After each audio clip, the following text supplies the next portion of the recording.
Ito po mga boss, napakarami pong tao ngayon dito sa Bridgetown. Dito po sa The Victor po. Yan po yung napakataas at napakatangkad po na estatwa or statue po. At napakarami po nating mga kababayan po ngayon dito na mamasyal. Yan po. Grupo-grupo po sila mga boss. At sa may banda ron, may banchito po doon. Maraming kainan po doon mga boss. Ayan po, ang dami po. Daming mga tao dahil po dito sa The Victor po yung statua po. Napakataas.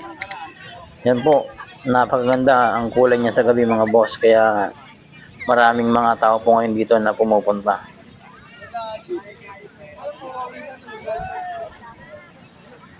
Ayan po ang The Victor. Sinusimbolo nito yung pagiging wagi po. Ayan. Dito po, marami pong mga nag-jogging po dito mga boss sa mga oras na ito. At napakaganda po ng panahon. Wala pong ambon. Yan po, walang ulan. Napakaganda po. Kaya napakarami nating mga kababayan po ngayon na nandito. Araw po ito ng Sabado, alas 7 po ito ng gabi. Yan po. Napakaganda po ng mga makikita po dito ng mga view. At makikita nyo rin po dito yung mga building pa po na mga ginagawa po dito mga boss. Ayan po, ang daming mga tao po dito mga boss. Sa mga kababayan po natin na malapit po dito at gusto mamasyal, ito po ay libre po mga boss. Wala pong bayad ng entrance. At ito po ang ating mga makikita po sa gabi. Ayan po.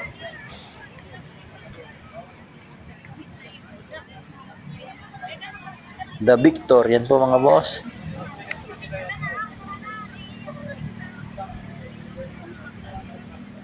Ang taas itong estatwa na ito. Ang kulay niya po ay pula. At sa likod po nito mga boss, kung makikita nyo po yung tulay po dito ay mga kalansay po ng ahas. Yan po, ang pagkakalam po ito, pag-aari po ito ng Robinson. Kaya itong estatwa na ito, itong likod niya po, yung dilaw po na yan, yan po yung kalansay ng ahas. Napakalaki po niyan mga boss. Gawa po yan sa bakal, magkabilaan po. Yan po yung kalansay ng ahas. Kaya nakakamangha at medyo nakakatakot po itong tulay na ito dahil yung bridge na ito talagang kalansay po ng ahas mga boss. Yan po yung mga building po na ginagawa po ngayon dito. May mga kondo rin po dito mga boss.